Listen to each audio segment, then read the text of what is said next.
George Russell will of course race alongside Lewis Hamilton in 2022, Lewis being the team's stalwart, the one with all the experience, 7-time world champion, George being the youngster jumping in after a pretty successful stint at a lower to midfield team. I'm sure we've all given plenty of thought into how George is going to stack up against Lewis, and thinking about it, that gave me the idea of this video, because actually the parallels between 2022 Mercedes and 2019 Ferrari are definitely there. You had Sebastian Vettel, who'd been at Ferrari for years, the experienced driver who'd pushed Lewis close in 2017 and 18. He held all the cards at Ferrari. And then you had Charles Leclerc coming in, who'd had a very successful stint at Sauber, jumping into that Ferrari as the youngster with a point to prove. So what happened in 2019? Well, performance-wise, Seb and Charles were pretty close. If anything, Charles slightly outperformed Sebastian over the course of the year. Again, especially when you consider the context that this was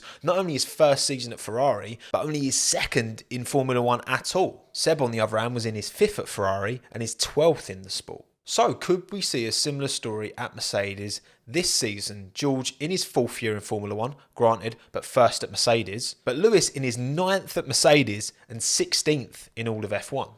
Let's talk about it, shall we? Starting with your lot opinions, okay? Because I know you're going to roast mine, but I'm going to put you on flames first, okay? I put 2 polls out, one on Twitter, one on YouTube community, asking you lot if you think Russell 2022 will either outshine, equal, or come up short of how well Leclerc did in 2019.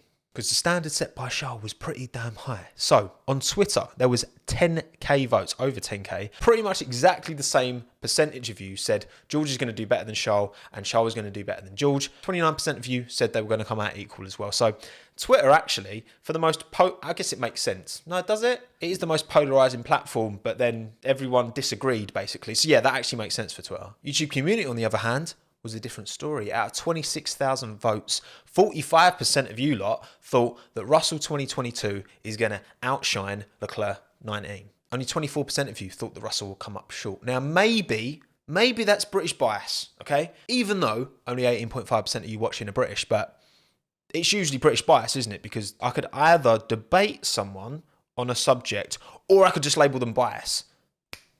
The latter, please. So next I thought it'd be a good idea to look at Charles and George's junior careers, both in junior Formula and in Formula One, up until the point they were jumping into the top team, to get some kind of comparison on them, right? But once again, it's difficult because both of them had very, very dominant Formula 2 seasons. Charles won the 2017 title by 72 points ahead of Artem Markelov, won 7 out of 22 races and was on the podium 10 times. George won the 2018 title by 68 points ahead of Lando Norris, winning 7 out of 24 races and on the podium 11 times. So Charles's was slightly more dominant, but I think 2018, George's season, was a bit more competitive. I thought the field was stronger in 2018, so pretty equal, to be honest. Ultimately, there was zero doubt that both drivers well merited their call-ups to Formula One, more than plenty of other drivers we've seen over recent years. And Charles joined Alfa Romeo Sauber for the 2018 season, sitting alongside Marcus Ericsson. And George joined Williams in 2019 alongside Robert Kubica. Love the man. What a legend. So now they're both in F1. And once again, they both firmly outshone their more experienced teammates. Gordon Ramsay did a great video on how impressive Charles' debut season in Formula One was. When I did my ranking rookie seasons from 2017 to 2021, Charles was top for a reason, right? He absolutely wiped the floor with Marcus Ericsson. 17-4 in qualifying to Charles, 39 points to 9 in favour of the Monegasque man. He got that Ferrari call-up after one season for a reason.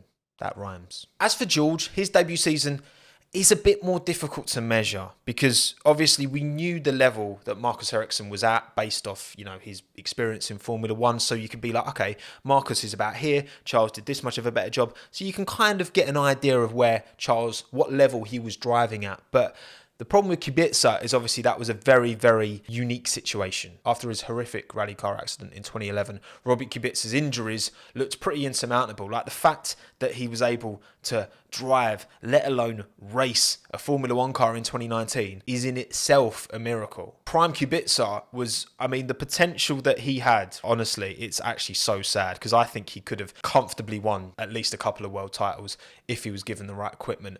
It wasn't to be, sadly. Problem is, we'll never know how much performance he lost because he has to manage around his injuries now. He's not going to be driving at the level he once was, which is a crying shame. Look, George did what he had to do. He beat Robert Kubica 21-0 in qualifying, 16-2 in race head-to-heads. I know Kubica got that 1 point in Germany. George was running P10, bottled it. Kubica got past. I get it. But look, when you look over the course of the entire season, it wasn't close. George was comfortably ahead. Now, of course, this is where their respective routes divert because, again, Charles got the call-up. George had to wait 2 extra seasons to get that Mercedes call-up. We've not seen him in that car yet, apart from that one race at Sakira, of course. But ultimately, I don't think that's a reflection of the drivers. I think it's more a reflection of circumstance. So Vettel was doing very well at Ferrari. Kimi wasn't doing great, and considering how well Charles did, in hindsight, it's a no-brainer. I know at the time a lot of people were upset that Kimi was getting dropped from Ferrari, but it was clearly the right call. Bottas was showing plenty of promise still in 2019. Like, he'd done a really good job alongside Lewis up until that point for sure. It would have been a very, very brave decision from Toto Wolff to hoik out Valtteri Bottas for the 2020 season to stick George Russell in after one season at Williams against a driver that you can't really compare. And that Williams was so bad in 2019 that it barely ever gave George an opportunity to show what he could do. Kind of like with Mick Schumacher last season. What I will say though is if Charles and George are at similar levels and Leclerc was able to, outshine Vettel in his first season at Ferrari after just 2 years experience in the sport, George has got 4 years experience, and he's driven that Mercedes before. George is jumping into a top team with 3 times the experience Charles did when he jumped into a top team. So maybe that will account for something. But again, that Williams package for the past 3 seasons, it's not only been difficult to judge how good George is, but Kubica and Latifi as well. Like, I ain't really got a clue where Latifi is relative to everyone else because the Williams is just, all you can do is rate Latifi relative to George, and George is clearly clearer Latifi. But what about everyone else? I don't know. As long as Albon beats him in 22, I don't really care. But anyway, on to the old guard. Let's talk about Seb 2019. Let's talk about Hamilton 2022, shall we? The former, we know what happened. The latter, we can only speculate. But I love a bit of speculation on this YouTube channel. It's what I do. So let's start with Seb, looking at the 2 seasons prior. I think that's a fair judgment because 2017 and 2018, ultimately, yes, they're what could have been seasons for Seb. Yes, he didn't win the title in a car that could have competed for one, definitely. But they weren't bad seasons. Like, he took the fight to Lewis, especially for the first half of both of those seasons, pushed him really close, came out on top plenty of times against Lewis Hamilton in some of his most dominant periods in the sport. Seb did beat one of the Mercedes in 2017 and 18, outscoring Bottas in both seasons, came out well ahead of Kimi Räikkönen in both seasons as well. So again, Sebastian Vettel going into 2019 would have had no reason to not be super confident because, yes, he hadn't won the title those 2 years prior, but he had still driven at a very, very, very high level. As for Lewis's 2 seasons prior, so 2020 and 2021, well, 2020 was an absolute cakewalk. He absolutely smashed it, which can't say much more than that. He just destroyed it. He was untouchable. But then 2021 wasn't quite as clear. Yes, of course, obviously, Max Verstappen won the title, but I'm talking about performances here. And, if we're going to talk about title, well, if it wasn't for Michael Massey's creative interpretation of the rules, like I've said before, then Lewis would have won the title. I don't care about points. I don't care about any. I want to talk about actual performances. And Lewis's performance levels were very high in 2021,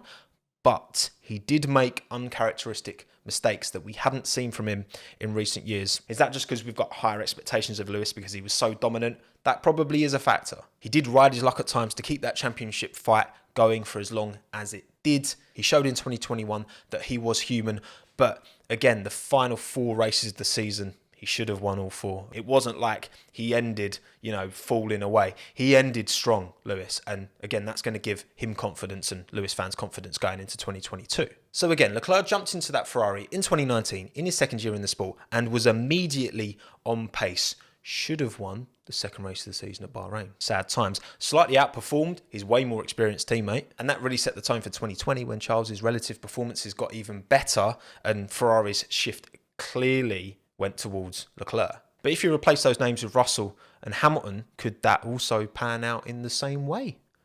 Maybe. There's a time where Sebastian Vettel was completely untouchable in the sport. 4 world titles in a row, the most dominant period in F1, arguably of all time. But these things can't last forever. Lewis didn't win his 8th world title in a row. He did get beaten by Max. Is this a changing of the guard in a similar way to 2019? You've got to remember, both of these young drivers had nothing to lose, particularly Charles, because it was only his 2nd season in F1. I think there's more expected of Russell because he has had that one race in a Mercedes and it's his 4th year in F1.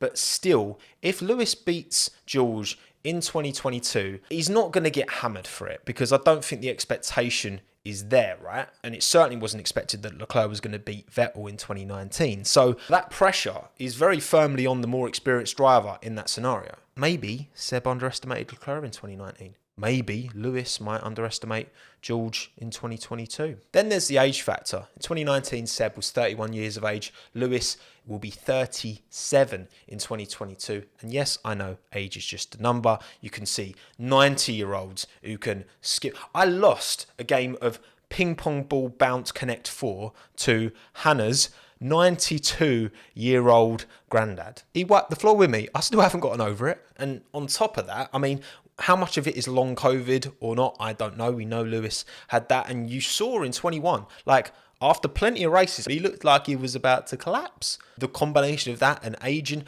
that fatigue, and it's a physical and it's a mental fatigue. But when you've got these young drivers coming in, I mean, after every single race in 21, Max was just jumping out of the car, skipping around like no one's business because he usually won. But also he's got the energy because he's young. That is a factor, I think, definitely. Will George be able to get into Lewis's head like I think Charles was able to get into Seb's? And then, of course, there's the relative caliber of those more experienced teammates, right? So again, Seb, 2018, it was a very, very good season. Didn't win the title.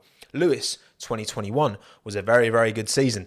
Didn't win the title. But going into 2022, I think Lewis is going to be more of a challenge for George to beat than Seb was for Charles, if you ask me. I think, look, this was after Hockenheim 2018, where I don't think we saw the same Seb after that. I really don't. Like, that result went, and then that season just dropped off a cliff, and Seb never really got back to those heights. He's shown signs at Aston Martin, 100%, but that Ferrari stint was pretty much dead after that. Lewis, on the other hand, yes, he had his struggles in 2021, but like I've already said, his end to the season was super strong. It's not like they got on top of him and he just fell away. Like, Lewis finished strong. And if he starts strong next year, then we could see another dominant one. Look what happened when Nico beat Lewis in 2016. Lewis did not roll over and lay down. No, he came back like a wounded animal. The size of the chip on Lewis Hamilton's shoulder for 2022 is going to be one hell of a challenge for George Russell, I tell you. So for me, they're all of the components that I'm considering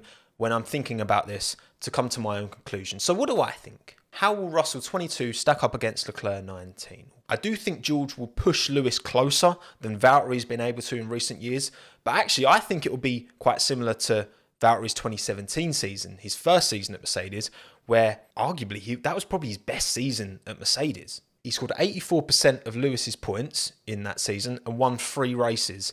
I could see George doing the same in 2022. That's my best guess. Leclerc set such a ridiculously high standard in 2019. That was such a ridiculously impressive season. I can't think of another word to describe it other than ridiculous. Okay, I'm sorry. I definitely don't think George's 2022 will be better than Leclerc's 2019. I think he could equal it in terms of impressiveness or come up short. I don't think it will be better. It was only Leclerc's 2nd season in Formula 1 and he beat a 4 times world champion, one of the most decorated Formula 1 drivers of all time, who'd come off not a great, but a pretty bloody good season in 2018. Like, that's mad. It was so good. If George is to outscore Lewis, is that more impressive than Leclerc outscoring Vettel?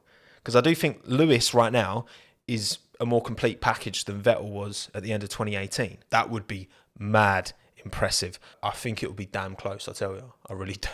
So what do you think? Will George slot in as a happy number 2, or will he take the fight to Lewis? Will he outscore him? Will he outperform him? And how will that season stack up relative to Charles Leclerc in 2019 versus Sebastian Vettel? Let me know in the comments down below. My name's been Tommo, as it typically is. Welcome back to 2022, new graphics and all. Hope you enjoy. Thanks again. Have a good one. Ta-da.